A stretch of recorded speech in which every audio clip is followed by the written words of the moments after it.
And welcome into the MLB Hot Stove Daily here at the Upside Sports Network. Appreciate you guys joining us on a Monday evening. Make sure you guys smash that thumbs up at the bottom of the video, and let's get right into the top headlines. We'll begin with some players that might not have been known to being available, or at least listening on, from some interesting teams. We'll start with the Atlanta Braves and Ozzie Albies. The Houston Astros, you got to imagine, are going to be like white on rice on this one. They've been looking for a left-handed hitting second baseman. Albies is a switch hitter having a down year. This might be their one opportunity to get a player of his caliber at a discounted, in air quotes, price because of the down season. He's got 2 years of control after this year. He sounds like a perfect fit for what Houston is looking for at second base. Now, this, of course, might delay the upswing here for Bryce Matthews, but he's been overmatched early. It's still young, early on in his career, and he might be the long-term answer there going forward. But if Albies does come in, he certainly would give them a big boost to that team. And gotta think that Albies is going to be better than what he's been so far.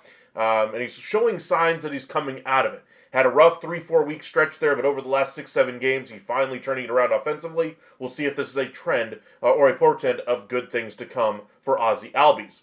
Next comes the Cleveland Guardians and Stephen Kwan. They are listening to offers on Kwan. No guarantee that any of these players move, but once you hear these teams listening on a player, it at least perks up our interest. Lets us know that, hey, maybe this player is really available. They just want to be overwhelmed with an offer, like every team wants to be at the deadline. Guardians aren't going anywhere fast this year. He's got 2 years left on his deal with the Guardians. You notice a trend with these players. They get to about that 2-year timetable left, and they start to at least contemplate the idea of what it would look like to trade him at the deadline. Obviously, Kwan would represent one of the best hitters available on the market at the deadline this year. Has incredible value for the Guardians, but if he goes to a team that needs an offensive piece, for instance, the Texas Rangers, let's just say they plug him in there in one of their outfield spots out there, and figure out the DH spot with the other outfielder that's moved out of the lineup. That would significantly improve a Rangers team that has one of the best pitching staffs in baseball this year. That would, to me, pretty much cement them as one of the wild card teams for me. That level of impact that they would be bringing in. Now, what of course would be the cost?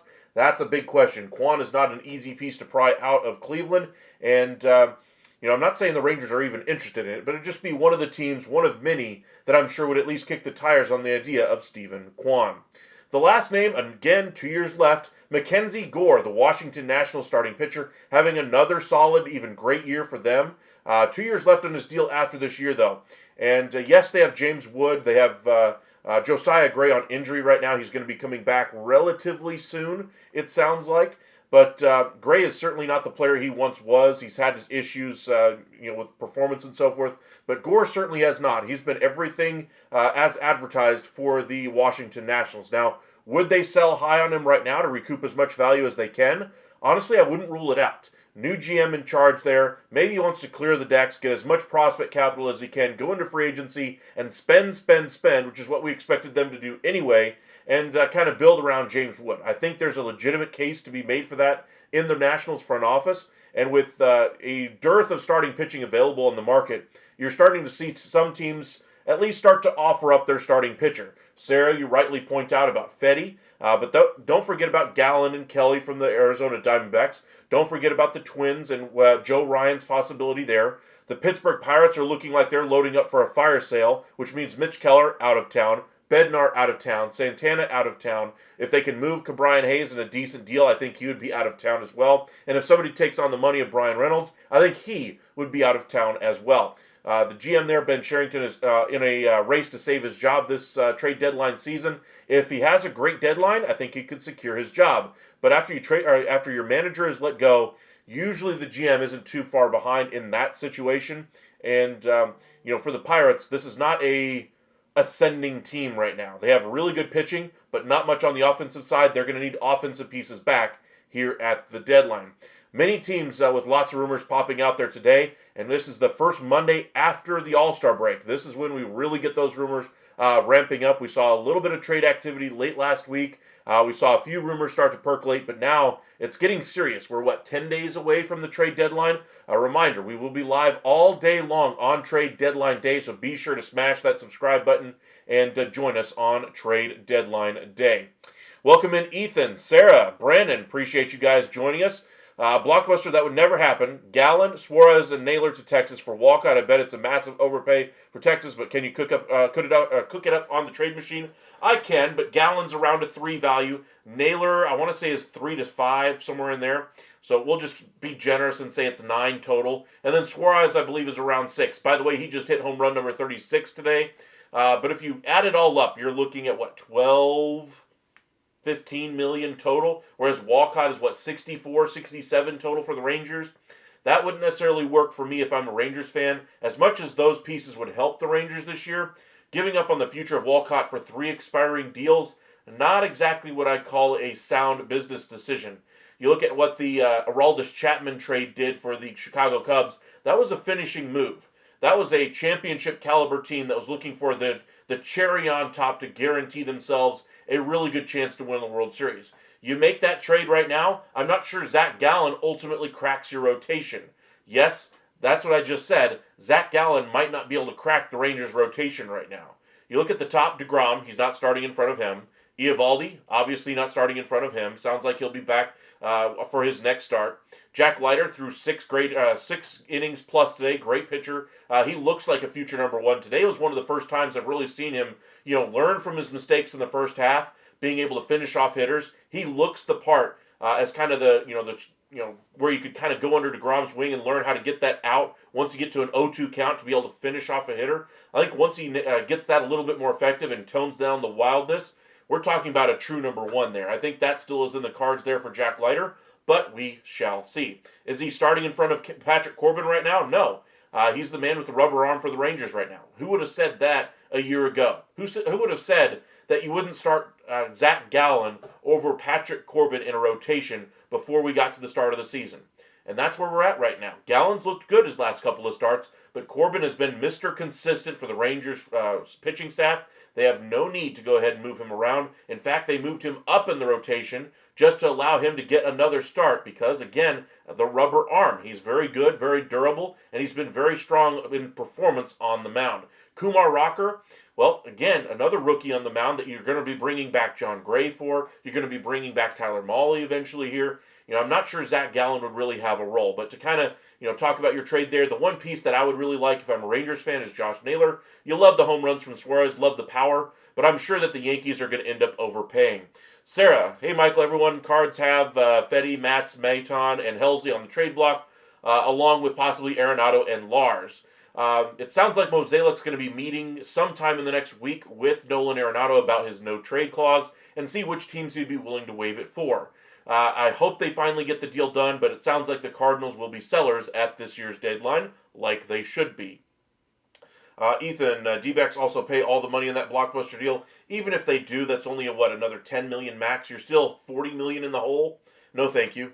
Yankees embarrassed again. We'll see. I mean, they are playing against Toronto. I haven't checked the score yet, but we'll get into that one here in just a second. Brennan, McGreevy went 7 innings, only 2 runs for our Cards against the Rockies. You'll take it? Yeah. It is the Rockies, though. Only bad thing is everyone is rumored up to the Jays, but rarely anyone goes. Honestly, the Jays have been the runner-up quite a bit. The bridesmaid, but never the bride. So we'll see if they ultimately get it done. Posted a video earlier today, if you guys want to check that one out if you're a Blue Jays fan, about their need to win this year. The entire front office, essentially, is on an expiring deal. If they get to the postseason, I think there's a legitimate chance they stay. If they win around, I think they all get long-term extensions. I think this is a really good chance for Toronto, who's been arguably the best team in baseball for the better part of 50 games right now. And, it's a good opportunity for the Jays to strike while the iron is hot. Now, they were talking on Toronto radio today with Tim Kirkshin of ESPN about the possibility of trading for a starter, like a Merrill Kelly or a Zach Gallen. And they didn't really see the wisdom of going for a pitcher like that. Yes, those are a couple of arms available, but would you start them over a Gausman, a Berrios, or any of their other starters in the rotation who might take a postseason start? Honestly, they weren't sure. And so if you're not sure that it would make a big improvement to your team, why would you shell out at the prices that are going to be there for Gallen and Kelly when it's not necessarily a market improvement for your team and a guy who's not taking the ball in Game 1 or Game 2 of a postseason series? So, again, prices are going to be high, but teams are still going to be smart even when they're going to be hyper-aggressive like the Toronto Blue Jays will be. Now, with that said, I do expect them to buy. Brendan, Keller plus Bednar rumored by Nightingale to the Jays. I do know that the Pirates are in a fire sale mode. Now, Bednar, I think, is going to be available and readily available to a lot of teams out there. Keller, a little bit higher price to be able to get him. So we'll see who ultimately is willing to pony up the price to get him. Anthony, Michael, with how Edward Cabrera is performing now, taking away the injury that he just had, which is not that serious apparently, can they still get a top 10 pick for prospect? Or top 10 prospect, you mean? I would say that they would easily be able to get that. They might even be able to swing 2 top 10 pieces out of somebody's system for a controllable starter. Remember, Cabrera still has 3 years left on his deal. Giants might be sellers. I wouldn't buy that one, Cobra. I think the Giants are in a really great position to try to compete and get into the wild card. Do I think they do anything in the postseason? No. I think it's going to be kind of a one-hit wonder there once they get there. Now, after the season, I think this is kind of the first step to them really competing for years going forward. I think they will spend aggressively in the offseason. I think they pounced on an opportunity to bring in Rafi Devers as part of their offseason plan for 2025, 2026. So I think it's just a year early for them to kind of be as good as they've been. But they will invest in free agency this offseason, and they should be a much better team next season rather than this one. Brendan, at the deadline, the Jays always make a bunch of moves if they are winning. That's the thing that this is very consistent with that front office. Yeah, I mean, they do kind of finish as the bridesmaids, so we're just kind of talking about. But the Blue Jays are in a very good position. Like I said, best team in baseball record-wise for the last 50 games. I want to say 33 and 15, 33 and 17, something like that. They've been really good. Now, whatever addition they make, if they want to go for a World Series, they're absolutely going to have to make a big addition, because I don't think you'd put them in the top 5 teams to win the World Series this season. I think you'd comfortably put teams like the Dodgers. I think you'd put the Phillies. I think you'd probably put the Cubs in that conversation. Cubs might be on the periphery of that one. I think you'd put the Mets in that conversation. I think the Detroit Tigers, for how they performed in the first half, would be in that conversation as well. But with how they've been performing over the last week or so, a little bit of pause in Detroit right now. I think they need to get some veterans in there and quick, but we'll see what they add here at the deadline. John, welcome in. Appreciate you joining us. John Travano and John S. Appreciate you for joining us once again. Be sure to hit that thumbs up at the bottom of the video if you haven't done so already, and hit that subscribe button. Again, we'll be live pretty much every night around 9 o'clock going through the trade deadline, and on trade deadline day, we'll be starting very early in the morning and going through the rest of the day. Are the Yankees getting Keller? Great question there, John. I think the Yankees will add starting pitching. I think they'll look to get a controllable starter, whether that be Joe Ryan, who they've been connected to, Cabrera, who they've been connected to for years, or a Mitch Keller. Maybe they go after a Gore. Maybe they go after a Keller, a Kelly. There's a lot of starters that are going to be on the market. How many are impactful remains to be seen. But I would say that they will add a starter. As far as Keller goes, I'll take the field on that one. I do think Keller moves, but I think he goes somewhere other than New York. I think there's other starters that would be more appealing to the Yankees and at a better price point for them as well. Anthony, Michael, keep on seeing reports that I'm not sure I would trust from Heyman and Rosenthal saying there's a 45% chance the Marlins trade Stowers. I'm surprised the number's that high. I really would not do that trade if I'm Miami. You finally found a productive piece. I get it, he's got 3 years of control after this year. But at a certain point, you're going to have to pay somebody. Stowers is going to command a hefty dollar in free agency once he does get there. But this has been the first really great year for Stowers. And it's finally showing some good offensive potential. You look back to the best Marlins years over the past 20, and that would be the years they had Giancarlo Stanton, Marcelo Osuna, Christian Yelich, Jose Fernandez, may he rest in peace. But that was a really strong team that was built around outfield success and a great pitching staff.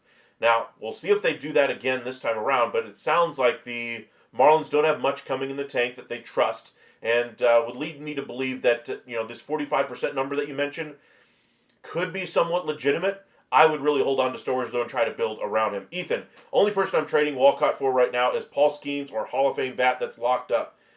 Honestly, I would kind of agree with that one. I think Paul Skeens, unless you're getting multiple pieces, high-value targets, I would not move him if I'm a Rangers fan. Now, Langford, he's in the middle of a slump. I get it. You don't want to judge a player off of a slump. But he looked like he was coming out of it right before the break, and then fell right back into it right before the break actually hit, and hasn't been able to do anything since the break has been over either, and he just doesn't look comfortable at the plate. That would be a player I'd start to have long conversations with conversations about in the front office, because his value is never going to be higher than it is right now, at least to me. Now, if he gets there, that'd be great, but I just wonder if this is the time for them to really wait for him to do that. The offense has been the issue, and he's a really valuable piece. If you trade him away and get a few get a few assets that help you right now and are under cost control, that would make more sense to me. Sarah, Cardinals could be buyers and sellers both. I agree with that one. John, are the Rangers looking at any serious bats? Big impact. I know they kicked the tires on Suarez about a month ago. I think they realized the price is a little too high. And Josh Young, by the way, was not expected to come up to the big leagues today, but because of how poorly things went on Sunday against Tarek Skubal, the injury situation, and just kind of how things were working out in the minors, it looks like Josh Young had actually learned a few things in the batting cage, even though he hit 205 in the minors. They called him up anyway and said maybe he's corrected his wing. And by the way, his first at-bat today, home run. Got a walk. He looked a lot more patient, a lot less antsy at the plate. Now the swing, you guys know how hard I was on his swing. His swing still looks a little bit jacked up to me, but it looks better. He's making stronger contact. He's not quite as much jackknifing into that swing. And we'll see if that swing continues to get a little bit better. But his approach was light years better than where it was before the break when he was sent down to the minors. But as far as serious bats for the Rangers, Naylor I keep hearing as a consistent name for the Rangers. I think they need to add a first baseman or a guy who can play first base for them. I would not rule out an outfielder as well. We'll see if they add a right-handed hitting outfielder there. Brennan, Robbie Ray back to the Jays. Could be a good depth piece that knows how to pitch in the ballpark and pitched extremely well.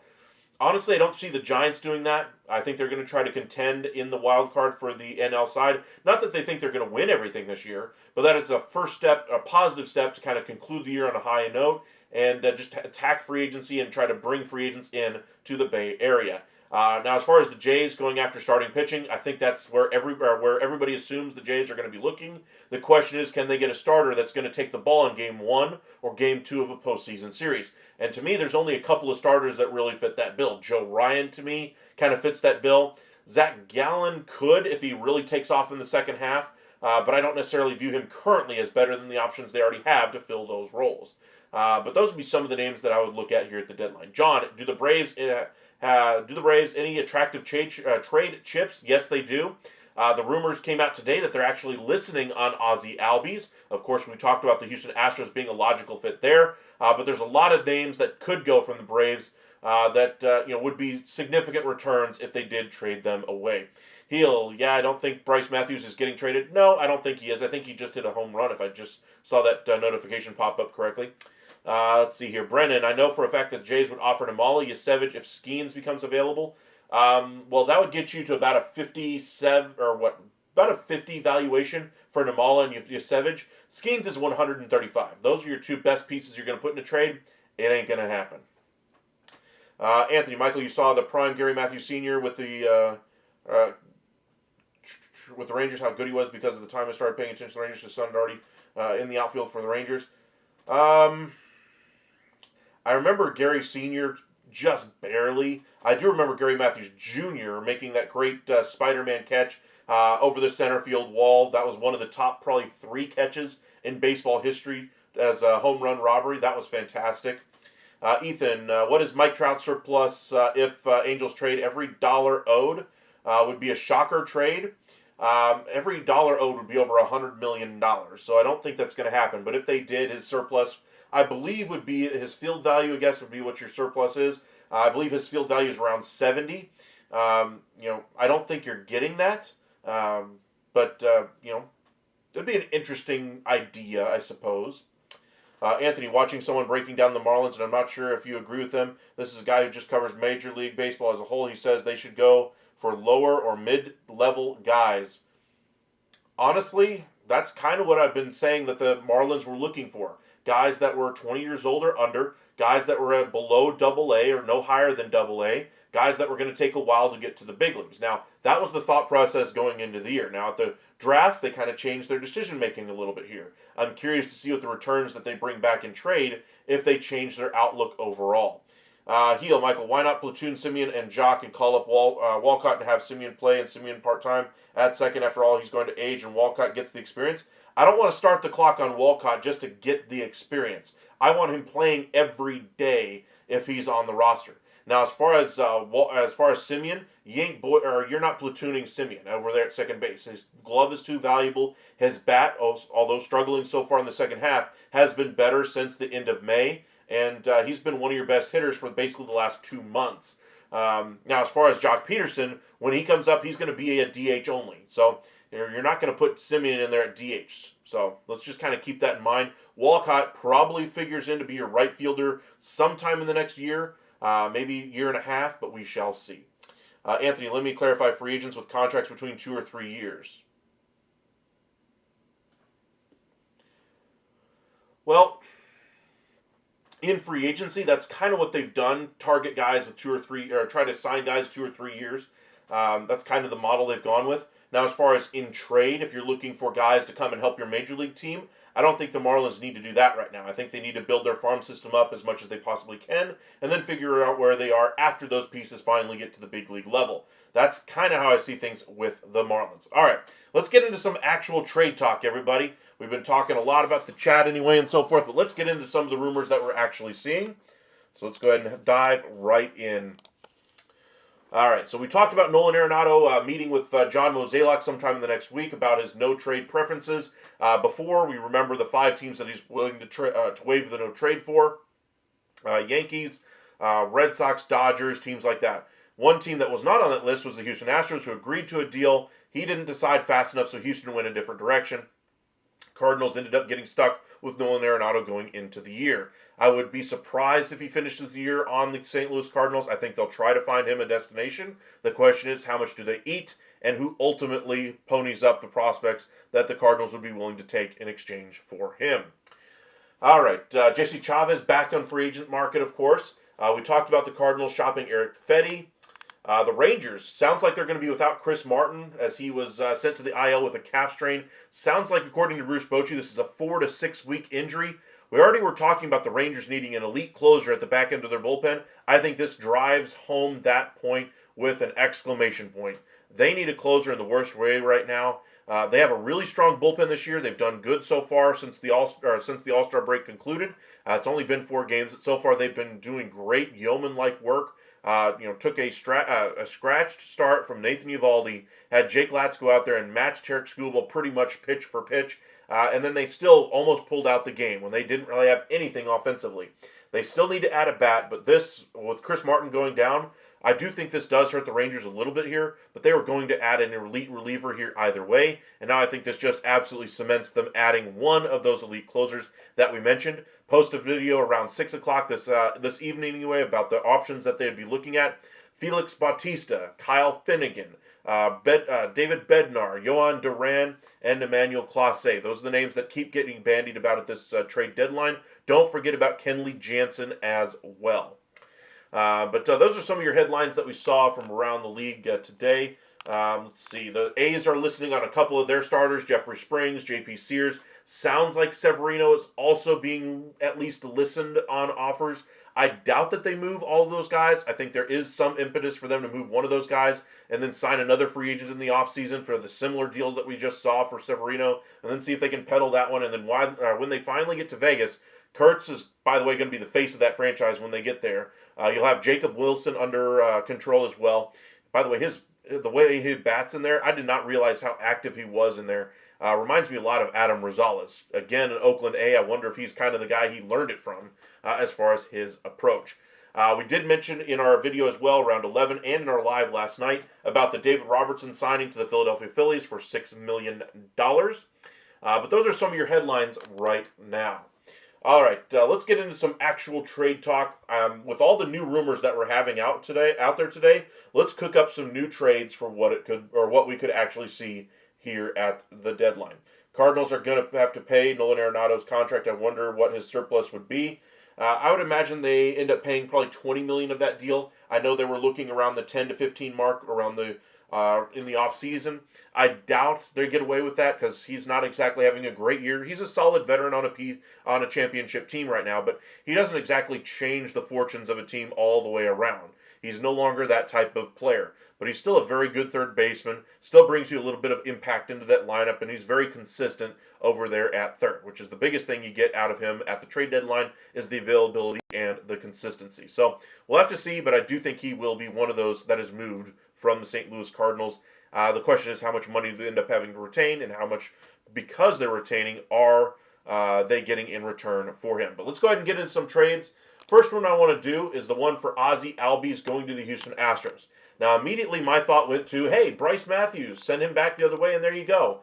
15.2, that ain't going to happen. You're not going to get any of these top options here. Now, the first name that kind of popped out to me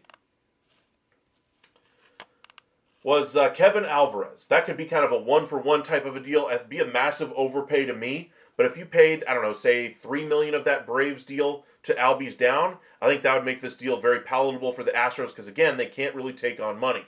So if you did kind of a one-for-one, you bring in Alvarez. If you're the Braves, long-term piece. I think they'd prefer a starting pitcher, but hey, if that's the piece that you get, I think you'd be happy with it. Say you get $3 million, not 30, but 3, and you send it to the Astros to pay for Albies this year, keep them underneath the tax. That trade I would probably make right now if I'm the Astros, giving up one piece in exchange for Albies and paying down a little bit of that deal. What do you guys think? Minor overpay, sure, but you're getting a better piece by not having to divvy it up between 3 or 4 different assets, and this is a player that might be a future piece for you in your everyday lineup somewhere down the line. All right, let's do another trade here. We talked about Mackenzie Gore from the Washington Nationals. I know he's not the sexiest name for a lot of the national media and what he actually does, but what are his numbers so far?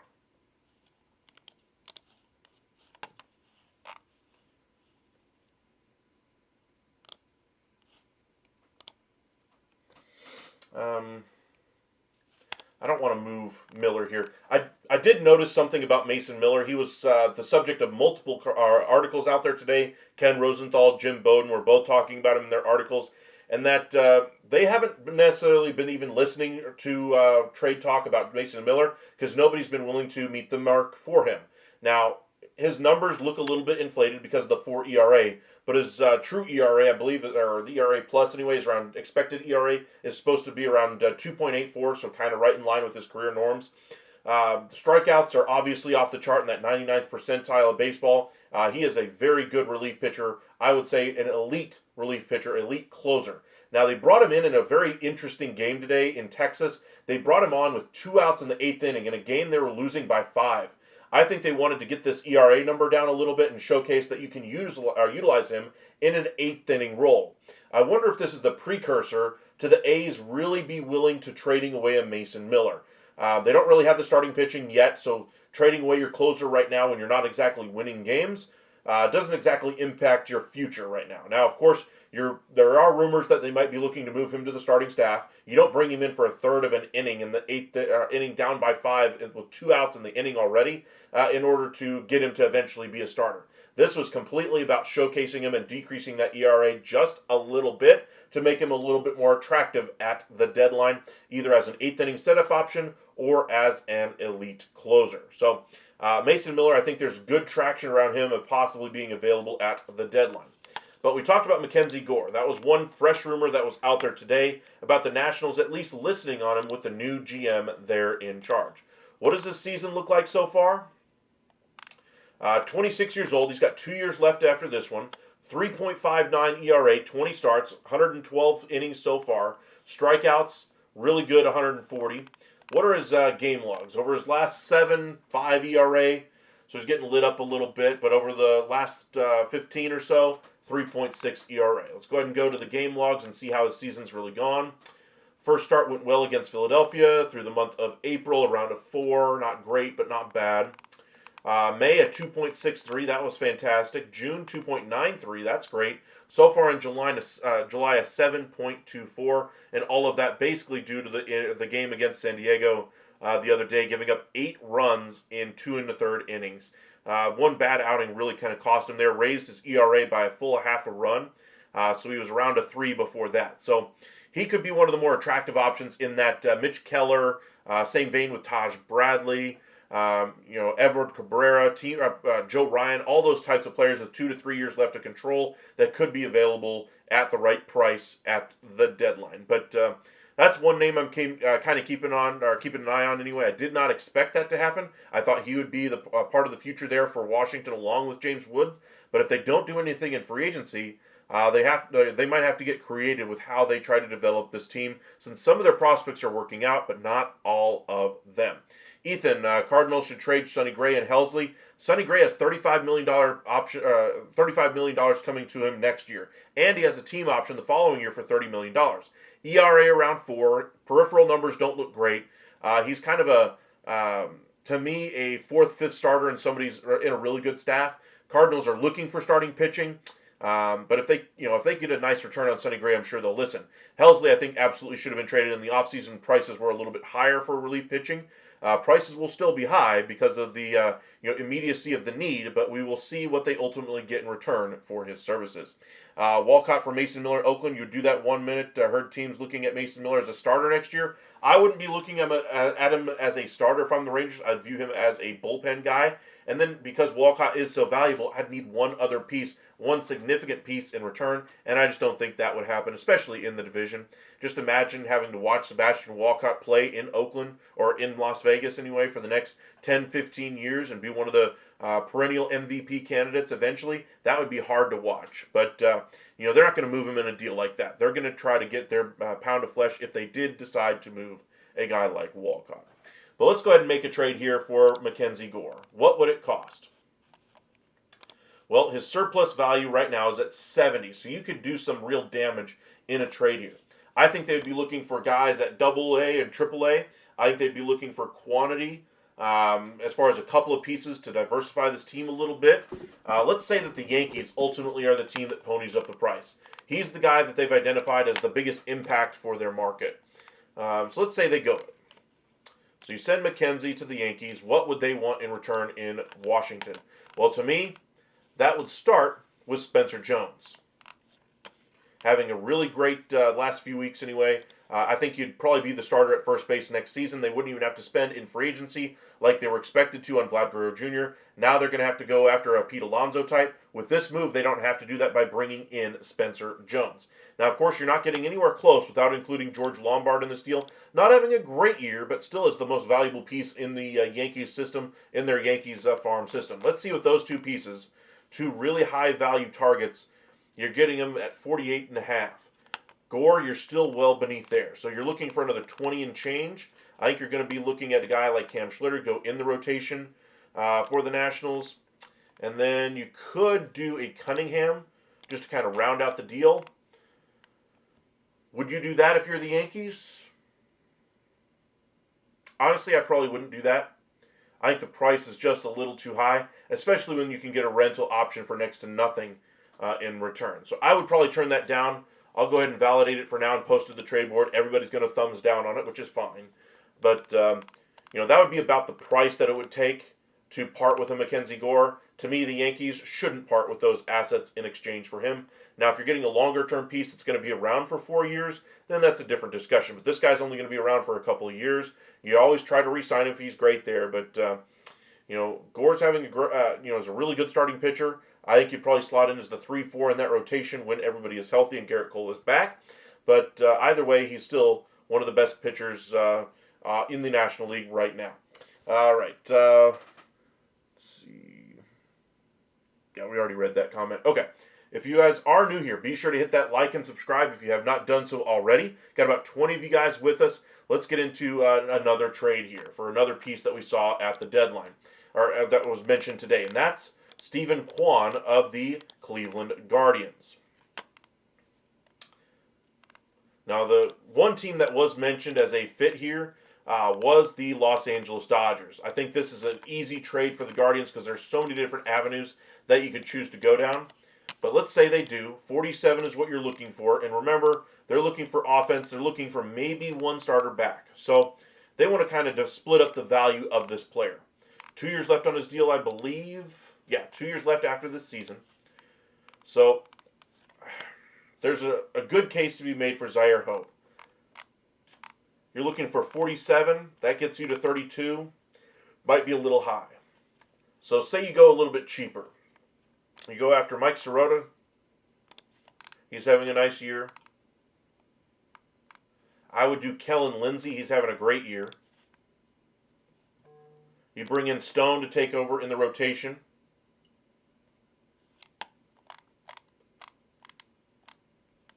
That takes over for Luis Ortiz, who was taken out for gambling purposes. You need another 10 value here. Morales could be the piece. Ferris could be the piece to kind of push it over the edge. For Stephen Kwan,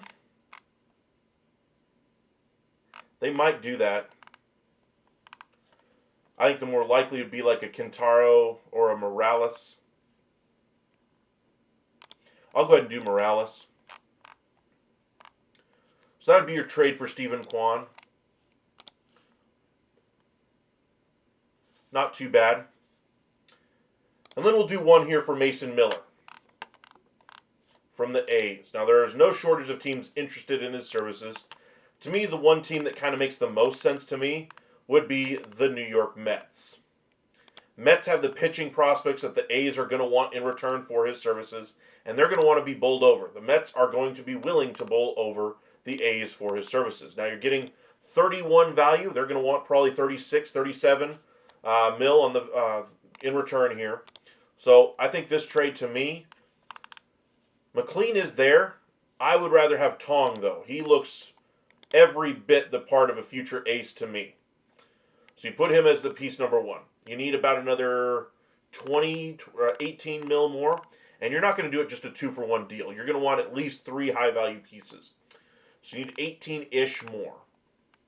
I think Sproat enters the conversation to the A's.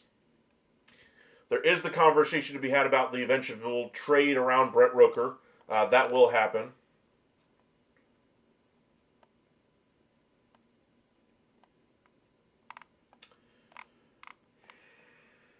Now remember, you're getting a closer. So, how many starting pitchers are you willing to trade in one deal? I think these two and then maybe a hitter. They already have their first baseman. They already have their shortstop. Third base probably will be long-term Max Muncy there. Outfield, you got Butler in center. Rooker out there. Soderstrom, DH is Rooker anyway. You also have Miguel Andujar. So you could do an outfielder in return. And I really like Gilbert as far as an outfield prospect. So what does that get you to? 36? If you're the Mets, would you do that deal? Miller takes over as your closer if Edwin Diaz leaves in free agency. I think that would be a hard deal for the A's to turn down. Because to me, I think Tong probably goes into your starting staff next year if he's ready. Same thing for Sproat. Especially if you trade away Springs or Severino or Sears or anything like that. But I really like that trade for Oakland. The Mets might be a bit of a question if you're willing to give up that much. We'll post it for now. But just kind of keep that in the back of your mind that it might not be everything the Mets would be hoping for in that deal. All right.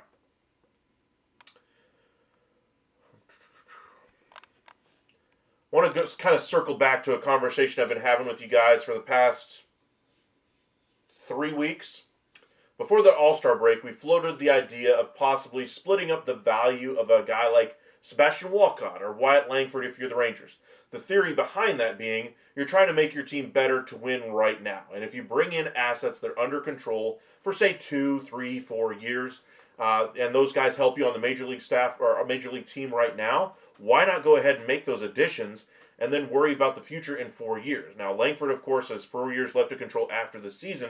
They certainly have a really good crop of pitchers coming at pretty much every level. They have starting pitchers at A-ball, high A, double A, and triple A that are all putting up very impressive numbers in the starting staff.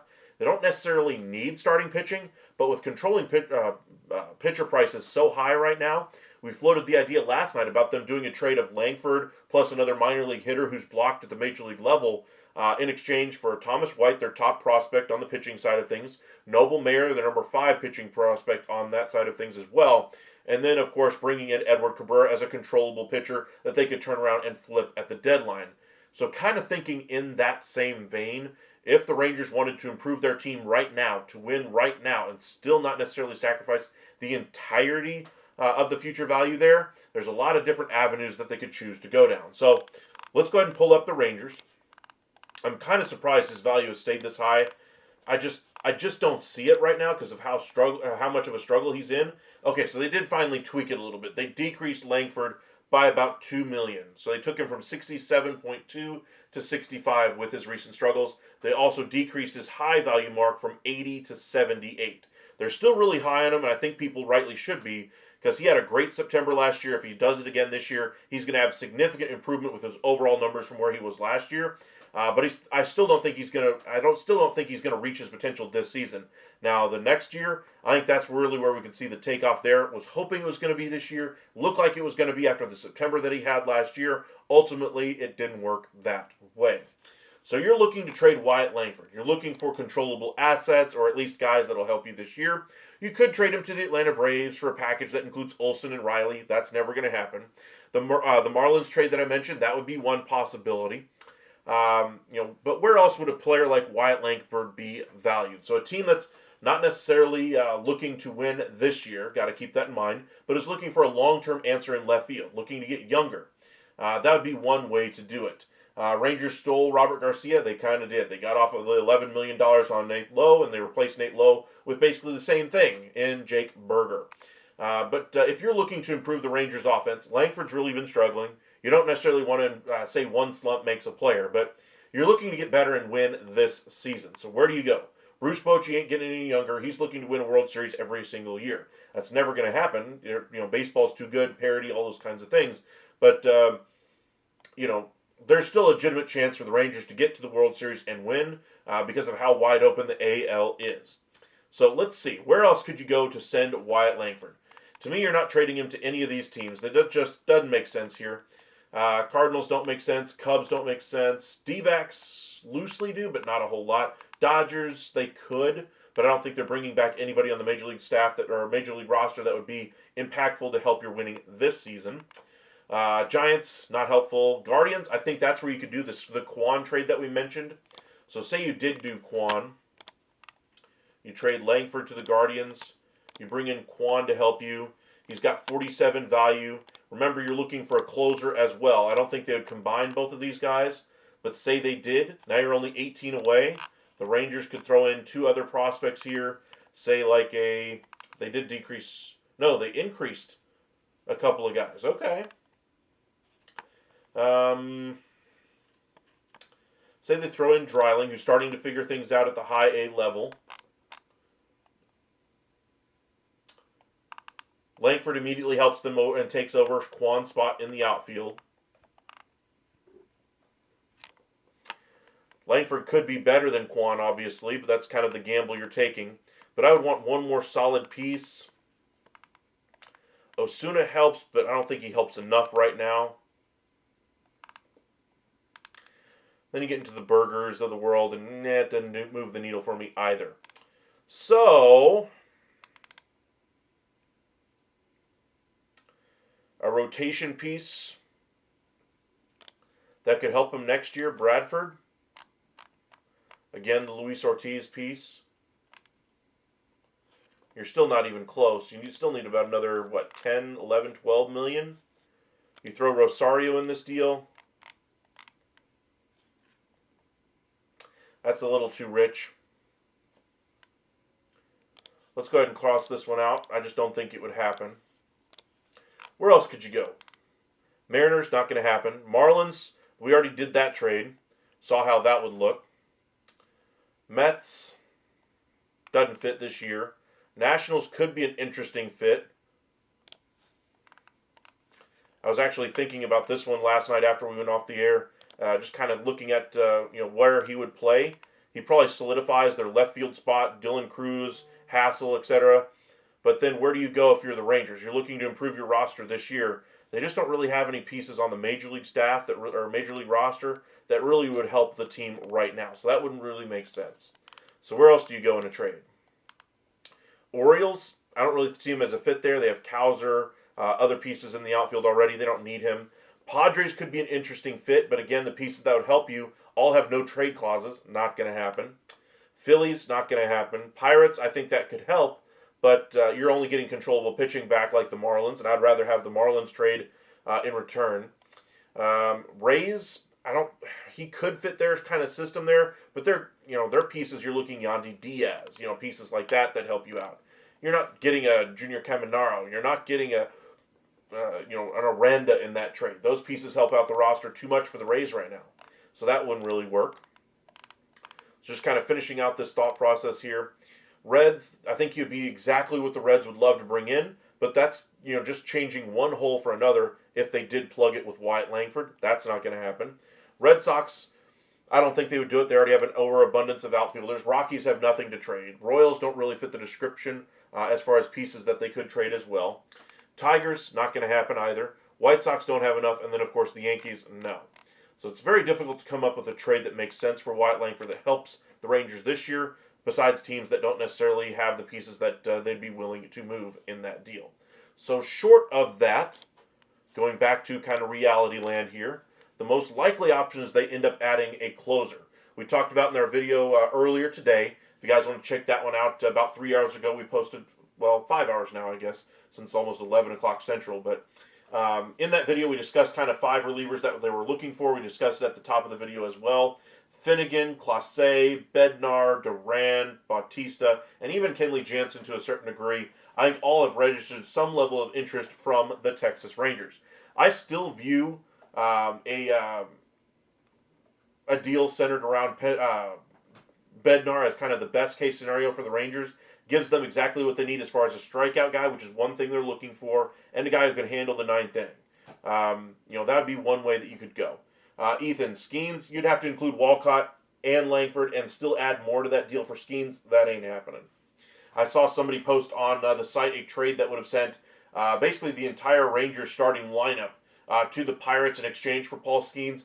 That ain't happening either. It's impressive to me how many people think Jacob deGrom is seen as a negative asset by the Rangers front office. He's not, by the way. Stop making trade offers for Jacob deGrom. I mean, the only way they would trade Jacob deGrom right now is if you basically said, hey, I'll give you Paul Skeens for Jacob deGrom heads up, and you don't have to retain any of the money. I mean, obviously, any team would take Paul Skeens, but, I mean, you look at that, the value of what they have in Jacob deGrom, he puts butts in seats. Attendance, those kinds of things matter to an owner. And when he does pitch, it's basically a win for the Texas Rangers. They played really well behind him and really put up runs for him as well. And the Rangers are trying to win this year. They're not trying to necessarily pare down their payroll just for the heck of it. So, I don't buy all these, fans that are putting out trade ideas that send Jacob deGrom to the Yankees for basically Marcus Stroman and nothing else. Basically, you send $30 million to the Yankees along with Jacob deGrom for the privilege of taking on Marcus Stroman. That ain't going to happen. Let's be a little bit more realistic, people. Ethan, that value, though, still isn't there for Skeens, though. You're still going to have to include more than just Langford and Walcott for that one. I do think the Rangers will be trying to add a little bit on the periphery. The reason why I keep bringing up Langford is because the main cogs in the lineup, the guys that are supposed to be producing and driving in the runs, just aren't right now. They just haven't been all year. They've been a little bit better over the last, in June and July, but, they've put a nice string of games together here now against some really strong opponents.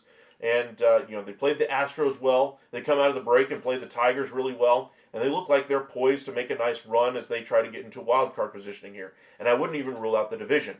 But they need to improve their production from 1 to 9.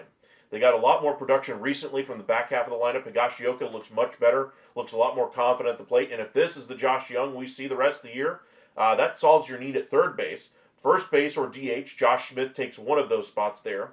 Langford needs to get better in the outfield. Same thing with Adolis Garcia. They can get Adolis can get a little wild with his throw out there and right, but he does have a cannon of an arm. In left, Langford covers that thing like a center fielder. He's great out there, but at the plate, all his confidence just looks a little shot right now. And I think, I don't think he'd be the guy that responds well to a mental day, but I think his approach needs to be shifted just a little bit. His all-or-nothing swings, his trying to get the most out of every swing that he gives. Sometimes just take where the pitch is given to you and serve it out there into right field. Don't be afraid not to pull the ball a few times and just try to improve that way. But we shall see what happens here. I do think that the Rangers need to improve. The question is, where do they decide to do it in the offense? There's a lot of ways that they can do it. A fourth outfielder. They could bring in a third baseman if they don't believe in Young. First base obviously has been a need for them all season long. Basically for a while now, ever since Nate Lowe, since 23 anyway. 24 was not good for Nate Lowe, and they've struggled this year with Berger and now Tellez manning first base. But we'll see where they go. Jock Peterson's is coming back in the second half as well. As long as he's hitting a little bit better like he was just before the injury, they should be in good stead. All right, let's go ahead and make one other interesting trade. One we haven't really done yet, and that's the one for Felix Bautista. One player that I keep hearing out there but isn't getting any love on the trade sites out there. So what is his value? Right now he's got 2 years left, 24.3. I would still rather have Duran, but what is the value for Bautista here? Orioles are looking for starting pitching next year. I think they would want starting pitching coming back to them since they struggled developing it. Rosario could be the big piece here to get the ball rolling.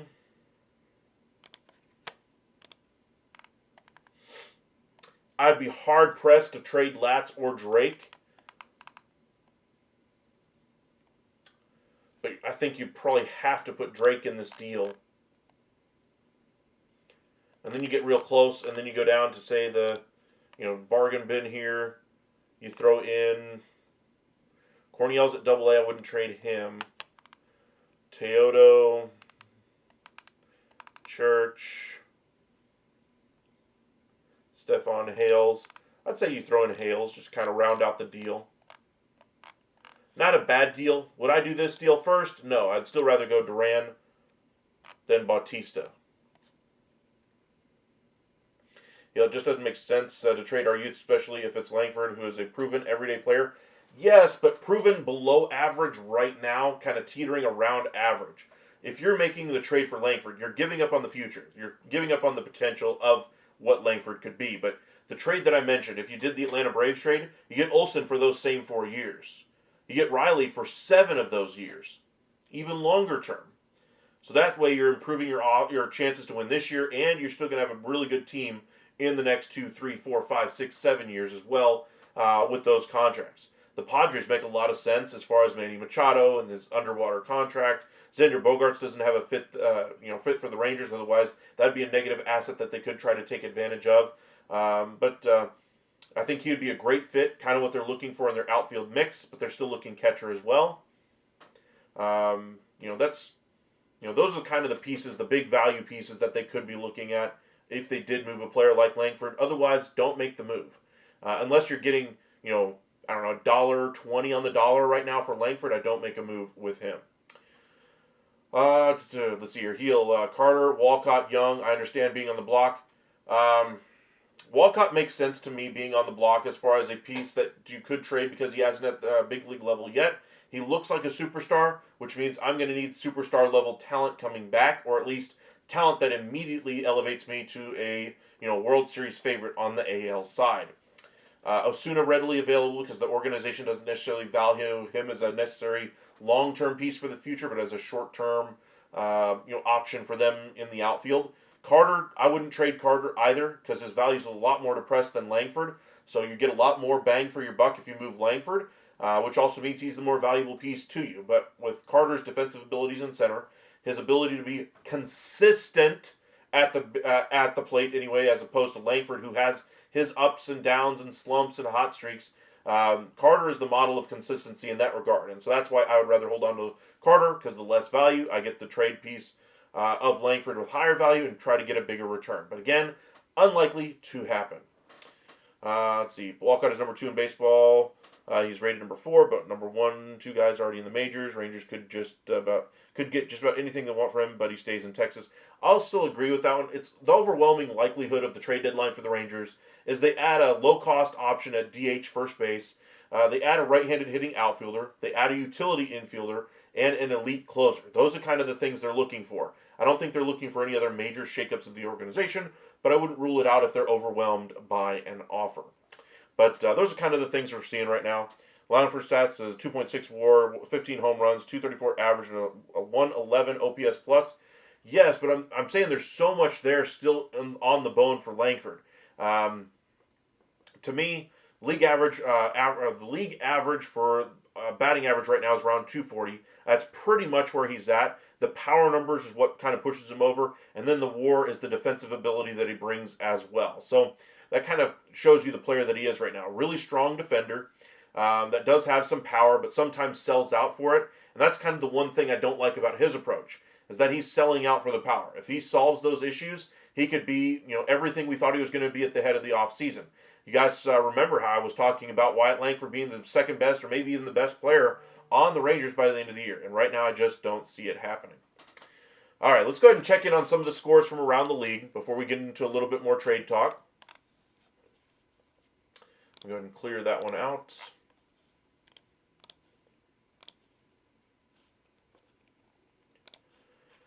All right, so Rangers did win 7-2 over the A's. Again, a very interesting usage of Mason Miller in that one, bringing him in with 2 outs in the 8th inning to literally get one guy out. I think that was literally just showcasing him more than anything else.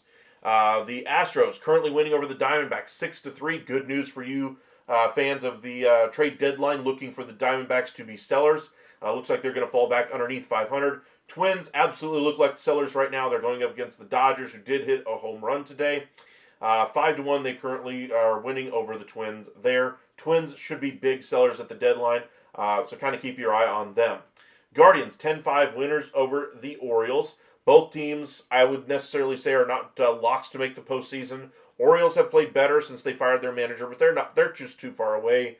Guardians, meanwhile, have played a really good string of baseball here for basically the last 2.5 weeks. And I'm just wondering if the front office starts to believe in them after a certain period of time. But they're still not to 500 yet, even with that recent stretch of good play. The Pirates get the 3-0 shutout with Skeens getting the shutout there, 6 innings. I believe he had like 5 strikeouts, 1 or 2 hits against him. Bednar closed down things in the 9th. But the Tigers continue to lose. That's, 7 out of 8 losses now? Pirates get the 2-1 victory over the Marlins.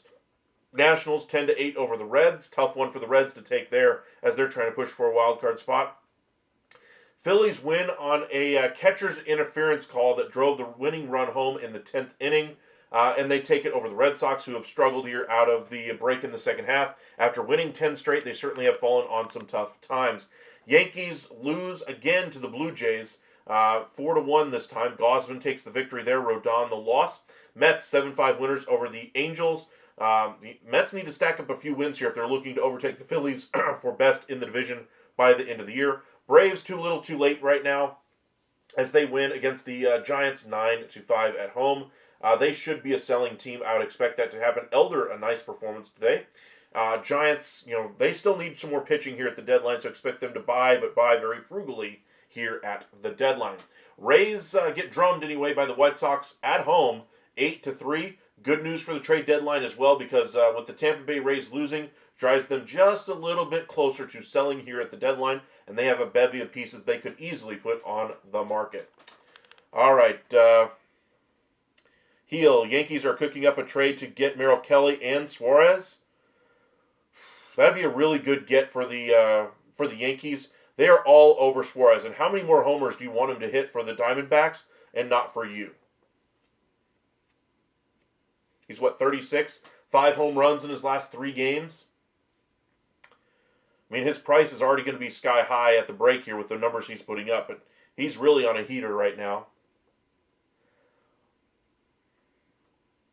Brewers end up winning 6-0 over the Mariners. Again, good news for the trade deadline. More teams bunching in closer here. Kirby took a no-hitter, I believe, into the 6th inning and still took the loss. Tough luck there for the Mariners as their offense failed them once again. A couple of errors for the Mariners as well in that one. Cubs lost at home to the Kansas City Royals, who opened up a can on them, 12-4. Ouch. Pitching is a necessity right now for the Cubbies. And your Cardinals, Sarah, as you mentioned, took the victory over the Rockies 6-2. McGreevy, another a good start for the Cardinals there. Checking out our standings, let's go ahead and update those with the results that we're seeing right now. Tigers with another loss, 3-7 in their last 10. They've really struggled for a while now, 60-41. Blue Jays have leapfrogged the Astros for the second best record in the AL, 59-41. Astros 57-42. Yankees take the top wildcard spot currently, 55-45, 6-4 in their last 10. Mariners 53-47. Played a couple less games anyway than the Red Sox, but they're essentially tied for the 5th and 6th wildcard spots. Tampa Bay a game and a half back of those two. Rangers 2.5 back. 7-3 in their last 10, and their pitching staff still doing everything they can to get this team across the finish line. You look at all the teams in the postseason right now on the AL side. Astros with the best pitching staff out of those 6 teams with 378 runs allowed so far. Rangers 351. So if you're a Rangers fan and you're hoping you get into the postseason, that's got to give you hope for going into the postseason with a strong pitching staff. Guardians kind of bunching together here as well. 8-2 in their last 10. Told you they've been playing really good baseball for basically the last 2-3 weeks. Angels just kind of treading water. They win one, lose one. They're right around the 500 mark. I expect them to finish right in that window at the end of the season as well. Royals 6-4 in their last 10, but the 12-4 victory anyway over the Cubbies is not an indication of offensive things to come to me anyway. For them, but I think this is a team that probably stands pat, that ideally should be letting go of guys that are having nice seasons for them. Seth Lugo, Walker, those kinds of things. Get some nice pieces in there, and then spend again in free agency for the next Michael Walker, in free agency. So we'll see what they do there. Twins, we've told you how they're kind of falling on hard times, 5-5 in their last 10. They lose 2 of 3 on the road in Colorado. Does not exactly strike us as a team that's really pushing the pedal down and trying to push it across the finish line at the deadline. We talked about the Orioles being sellers here at the deadline quite a bit already. The most likely names there, Laureano, O'Hearn, any of their bullpen arms really, including Bautista. Starting pitchers, Charlie Morton, Sugano, players along those lines. A's, we've talked about J.P. Sears, Luis Severino, and Jeffrey Springs all being available anyway from the A's. Mason Miller, we've talked about as well. Another name to keep an eye on there as they're 5-5 in their last 10. And Nick Kurtz, by the way, is him. Absolutely is him. All caps H-I-M. He should be starting the All-Star game on the AL side next year. Sorry, Vladimir Guerrero Jr., but he's been the best first baseman in baseball basically since mid-May. And he's just flicking the ball 105 miles an hour the opposite way on an off-speed pitch against Jack Leiter. Just incredible abilities for Nick Kurtz. He is every bit what he was made out to be. And then the White Sox round things out on the AL side. An obvious seller. Apparently, according to John Heyman, there are still teams anyway, kicking the tires on Robert. All right, on the NL side anyway, Brewers have leapfrogged the Dodgers, of course, after their sweep there. They won 11 straight games, now 60-40, overtaking the Tigers for the league's best record. Dodgers comfortably winning the NL West right now, 58-42. And then the Phillies, 57-43. Cubbies at 59 wins are right there for one of the best records in baseball, but yet the Brewers have been just that much better. They're really strong there. The Mets are really strong in the playoffs right now as well. Only a half game back of Philadelphia. Last team in currently is the Padres. They could do some serious buying and selling because of the future dollars they have going to a lot of their players. I think will be over kind of keeping them from grasping some of the opportunities that they would like to. So don't be surprised in the offseason if they try to offload some long-term money there. I doubt they'll move, they'll never move Merrill. I doubt they would move Tatis, like 99.9% sure, even more so than guys like Olsen for the Braves. But, Manny Machado, I think, could be an interesting option if he waives his no-trade. And, of course, Bogarts isn't waiving that either. Luis Robert's surplus to me, honestly, I don't think he brings anything to the table besides maybe a little bit better glove in center field. Brings around a 200 average. But you got to be hoping for better results anyway on the field for Robert, especially at the plate, for the impact that he's supposed to be bringing you, especially for the White Sox having to pay down as much of that contract as possible to even make it an option. All right, other teams in the market on the NL side, the Reds.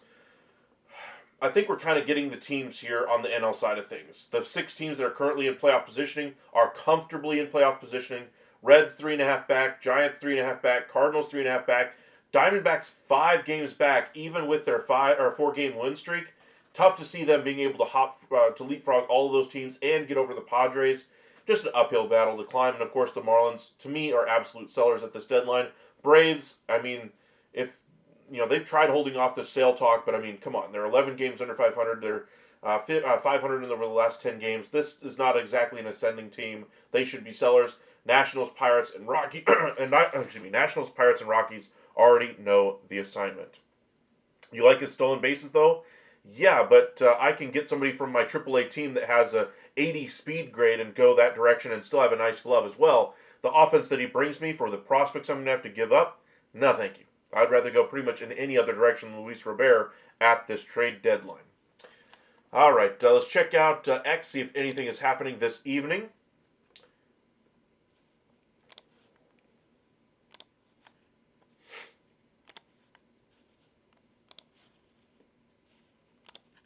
If you guys are just joining us, be sure to hit that thumbs up, the like button at the bottom. Hit that little bell next to the subscribe to be notified when we do go live.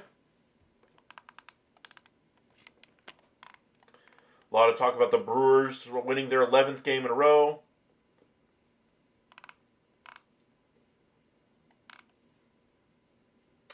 Rangers did get their first round pick signed just a few minutes back.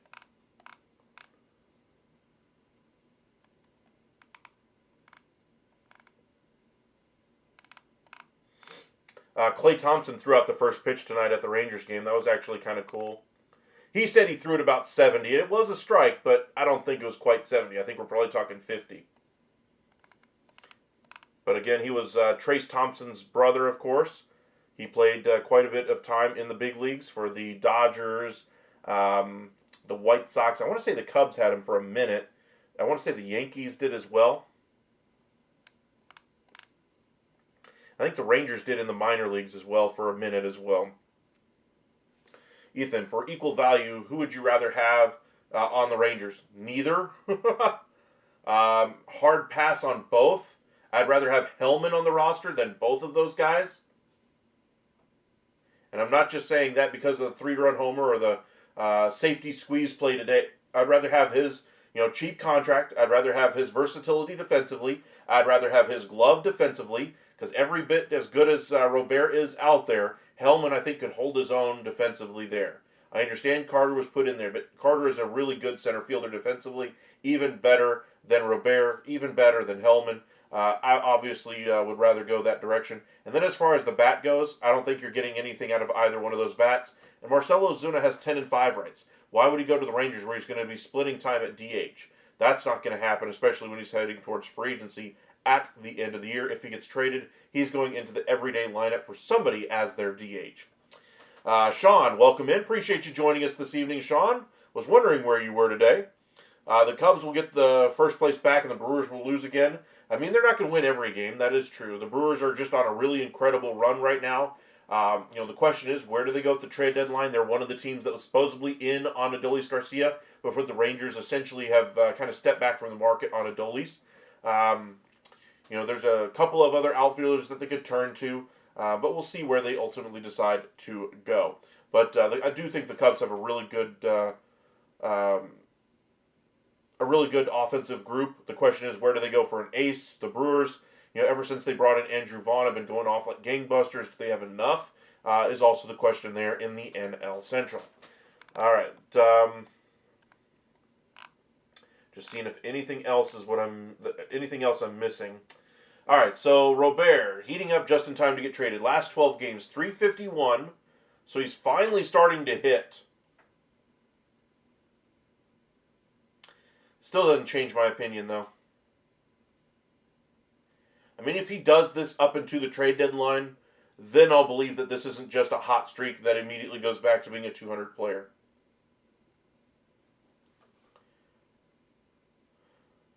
Sean, it's impressive that Rich Hill is still playing. Absolutely. I saw that he was called up by the Royals as well. What an impressive man he has really been for baseball. He's, 44, 45 years old? I can't remember. Did he play today, or is that, when does he get the start?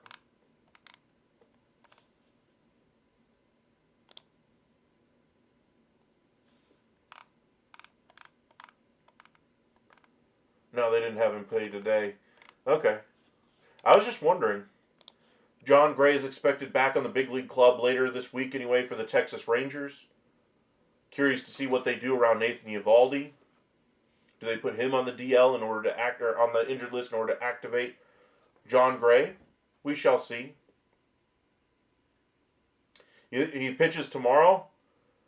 I'm hoping Tuesdays sometimes they get off a little bit early. That's why I try to do my lives a little earlier on Tuesdays if I'm able to.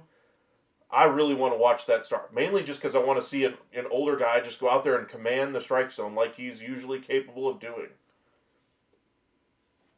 That's going to be an incentive to watch that game, and of course, see if the Cubs get back on track. Tomorrow's schedule, let's look at some of the probables here. DeGrom goes for the Rangers against the A's. Got to think that's going to be a win for the Rangers there.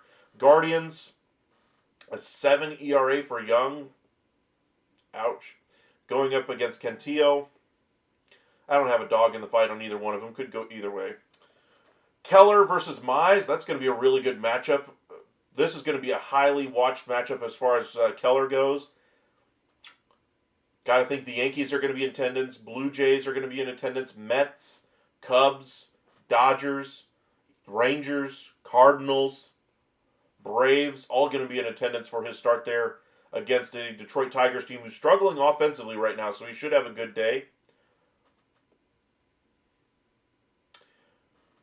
Cabrera goes tomorrow against Kolek for the Padres.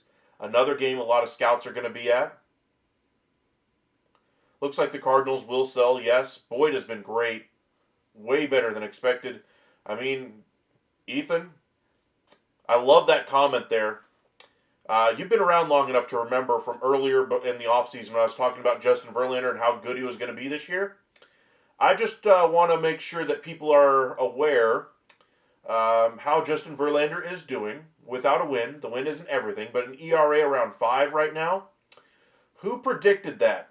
Was there some guy on YouTube channel somewhere who said that this guy was washed? That even with the injuries of Max Scherzer, I'd still rather have Max Scherzer's ability at this point than what Justin Verlander brings? I'm not saying Scherzer's perfect, but he's been better than Justin Verlander even in the limited sample size. In fact, he goes tomorrow against the Yankees. That's going to be a must-see matchup there. Schlitter, eyes going to be on him anyway at the trade deadline as well, as being a piece going out the opposite direction for a controllable starter. Burns, a top prospect anyway for the Reds, going up against the Nationals. Hopefully he's able to put it together against a struggling offensive lineup. Red Sox got to get off the schneid here and win, but they got a tough matchup. 8-2, 2.5 ERA for Sanchez. Philly's got the big upper hand in that pitching matchup. Mets throw out Montas versus Kyle Hendricks. Fairly even pitching, so I'd go Mets offense ends up taking that one. Good news for the AL wildcard teams, as the Angels probably get put into that stay put category permanently if they end up taking a few losses there. Atlanta still struggling to find guys to even take the ball in that rotation. Go with Daniel against the Giants there. No dog in the fight there. Giants got to put some victories together, though, as they're falling a little bit behind in that wild card race. Rasmussen, who's been great the last 3 years, goes up against the White Sox. They should win, but we would have said that about the game today, but they lost 8-3. Rich Hill, we just talked about going for the Royals, going against Boyd. Cubs should win that one going away. Fetty is being shopped by the Cardinals, is on the mound against the Rockies tomorrow.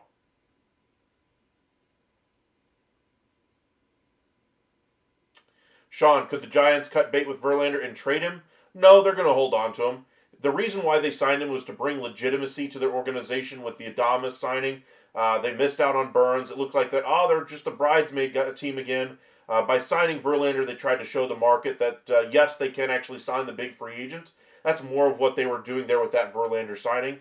And he's been okay, especially with the lack of depth that they now have after the trade for Devers. They really need him in there. There's no impetus to move him right now. But I don't think they'll be cutting bait with him. Now, I still think they need to add some starters. They need to add some depth in that pitching staff overall. But I don't think they need to do so by cutting Verlander. Does Owen Casey get traded? Honestly, the Cubs are floating out there 2 outfielders for a controllable starter. Casey is one, Alcantara is the other one, and I think Casey is the one that ultimately gets moved. He looks like he has the star potential written on him. The Alcantara does not. Final few games of the day, D-backs versus Astros, Valdez versus Rodriguez. Astros should win that one, so that could make the decision for the Diamondbacks a little bit easier to sell at the deadline. Brewers in their 11-game win streak go up against Logan Gilbert as they take on the Miz. That's going to be a great game.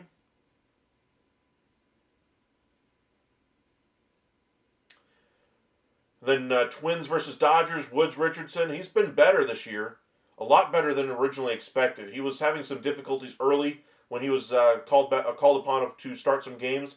But going up against Yamamoto in LA, that's a tough task there for Minnesota. Do you think Terry McLaurin gets extended? No. Not in any meaningful way, anyway. We're not talking like a mega deal, but he might get a deal, say 3 years and 25 per. But I don't think he's getting a mega deal that he's looking for.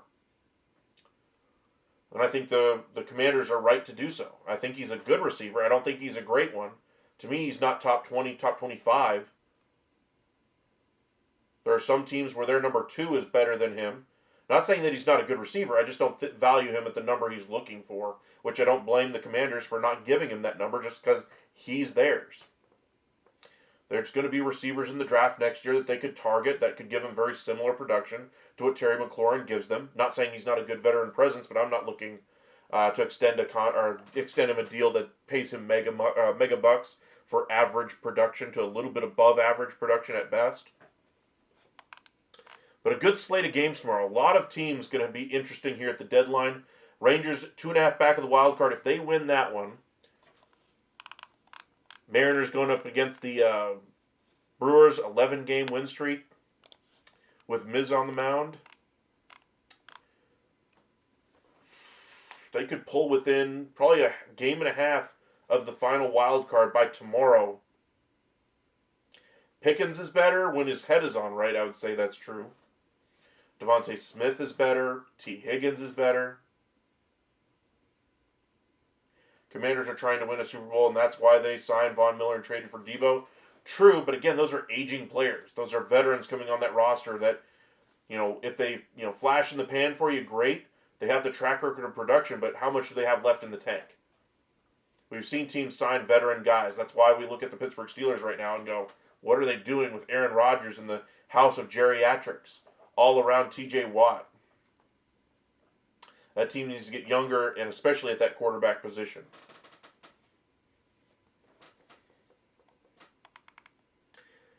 But I think the wild card race is going to get very interesting here on the AL side here over the next 3 or 4 days. Just looking at the matchups that we got going, things could get really tight between Seattle, Boston, Tampa Bay, Texas, and maybe even Cleveland if they continue to play well. I think that could be probably a 2 to 3 game split by the time we get to the trade deadline. And then, you're going to see a bloody trade deadline if that happens.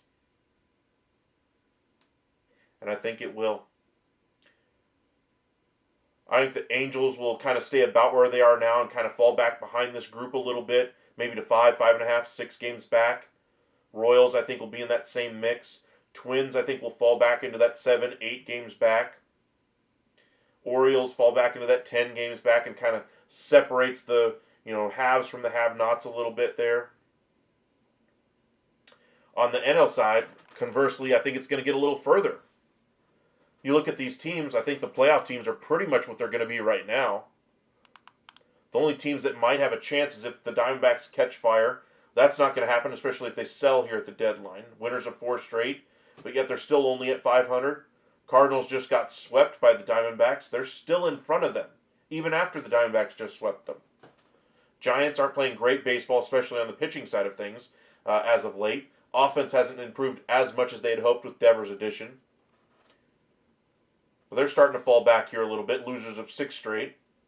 Francona and a very young Cincinnati Reds team is going to have their ups and downs. I don't think they have the mental fortitude to be able to hold down a pennant race there. And so I think your teams are pretty much the 6 here. Now the question is, who ultimately wins the NL East? Who wins the NL Central? And then how far do the Pirates go to try to pare down their salary a little bit as far as retooling? Or do they keep the roster that they got and hope for the best? But I think those are going to be your 6 teams on the NL side, which means your deadline is probably going to be a little weaker, with the Reds probably holding pat, not buying. If they do add, maybe it's a reliever and that's about it. Giants, they already made their addition in Devers, but they might add, say, a low-end starting pitcher like a Zach Little from the Rays, or Seth Lugo, who's a low-value target, who's throwing a 2.5 ERA right now for the Royals. That would be an interesting target for them. They could use some more bullpen help as well. Cardinals aren't going to be buying; they're going to be selling. And if the Cardinals are selling, and they're still a game and a half above the Diamondbacks, that Diamondbacks should be selling. But we shall see how things ultimately unfold. Let's go ahead and back over to scores real quick, and just let me pull this up a different way one more time. It never updates correctly when I pull up go back to the scores page and just have it update for whatever reason. Looks like the only game that's still going is the Dodgers and Twins. Buxton is up to bat. I'd really love to see Buxton available at the deadline. It's not going to happen. He would be the bat I would be targeting if I was the Phillies, if I was the Blue Jays, if I'm the Cubs. Well, I don't think the Cubs. I think they got enough outfielders. The Rangers need a bat. I think the Dodgers could use a player of his caliber anyway to overtake Conforto in that outfield mix. Tigers could use a veteran presence like him in that lineup anyway, and they could use his production. And he's immune to the platooning there, which is exactly the type of player that they need. But it sounds like with the no trade clause and the team being very confident, in their plan with Buxton going forward and the low cost salary, that there's no impetus to trade him. Can't really blame him. I mean, he would be the piece I would want if I'm a Twins fan. I'm not looking to trade Buxton. I might be looking to move everybody else, but I think Buxton could be there, by the time they get competitive once again at the end of his deal. All right, let's see if any other games went final. Astros did pull it out over the Diamondbacks 6-3. Gallen taking the loss there. In fact, let's go ahead and look at the box score just to see how he performed. Gallen, 6 innings, 6 earned runs. Ouch. Gave up a couple of homers. 2 of them to Matthews. 1 in the second, a 3-run shot. 1 in the 7th, a 2-run shot. 5 runs on 2 home runs by Matthews. So his start was basically derailed by Bryce Matthews. That sucks. Kendall Graven, by the way, is back pitching for the Diamondbacks. That's good for all of baseball, honestly, with his health and so forth. That's good news, but a 7 ERA? Ouch. Sal Frank, that's pretty good. ERA of 0. Houston countered with Gordon. 2 earned, 3 runs total. Hader, 2 walks in the inning in the 9th. Made it interesting. But got the save. As far as the batters in here, Marte back in the lineup after his home was broken into. Took a few days off to kind of get his head back on straight after the burglary. Kind of the violation of his own home, and made sure his family was safe. It sounded like he was more shaken for his family more than anything else, so good to see him back at the top of the lineup for the Diamondbacks. He, by the way, has probably been the 3rd best hitter all year long.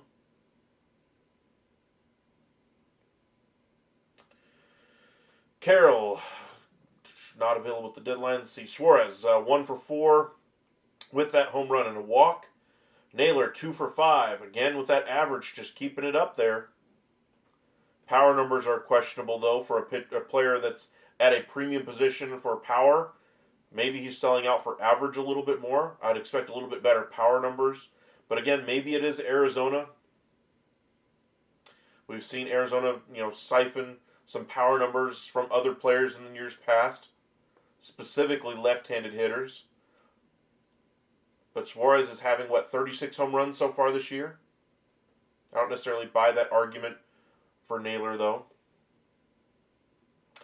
On the Houston side of things, without Paredes, they put up 6 runs today, 11 runs yesterday. They're going to have to keep doing this. Walker, a couple of hits here. Maybe he's shaken out of his first half woes. Matthews figuring things out. The 2 home runs, basically the reason Zach Gallen took the loss in this one. 5 runs driven in by Matthews on 2 swings.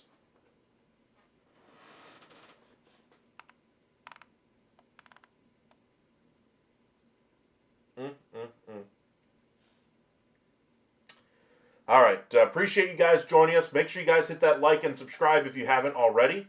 Exciting for a great slate of games tomorrow. We're going to probably go live. If I get out on time, we'll probably do it after the Rangers game is over and a bunch of these other games come to a conclusion. Let me pull up the game day again. For tomorrow, I want to look at the schedule of games. 7:05. What time is that Yankees game? 6:07. That's going to be a really good one. Phillies and Red Sox. Red Sox need to pull out of their tailspin since coming out of the break here. Tigers need to do the same thing. But if the Yankees lose to the Blue Jays, could the Yankees fall out of the playoff picture if they continue to struggle? This is not an elite Yankees team. Remember, they're without Garrett Cole this year. But their lineup can be pitched to, and Aaron Judge does have the tendency to struggle from time to time. He's still the best hitter in baseball, period. And he rarely struggles. When he does, it's for maybe a couple of games, and that's it.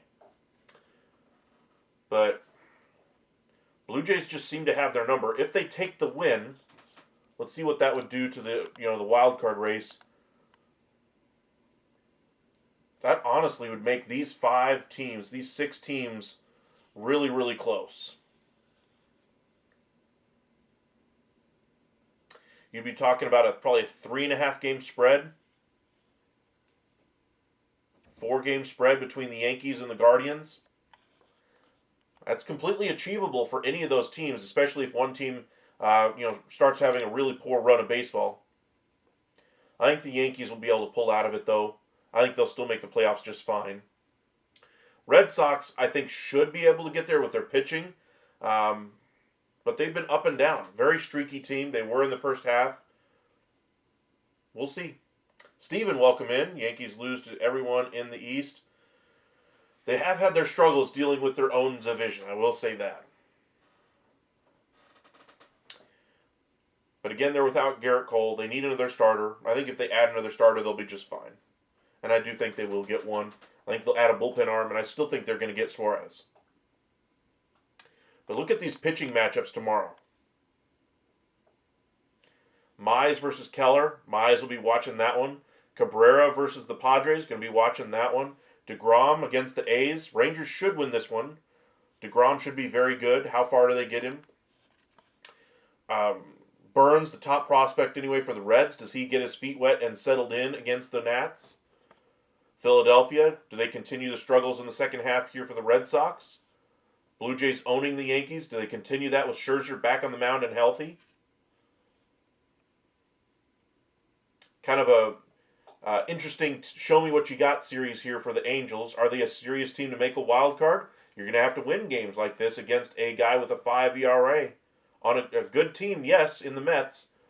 But the opportunity is there in front of you. Braves scraping the bottom of the barrel for their starters once again. Daniel going out there. They've struggled getting anybody to be available to start for them. Rasmussen for the Rays. They got to get the win after losing today to the White Sox. Again, just interesting matchups. Rich Hill back in the big leagues, going to get the start after they just thumped the Cubs today against Matt Boyd, who has a very nice year I was completely wrong about that signing. I'm glad to admit that one. He has been worth every single penny the Cubs gave him.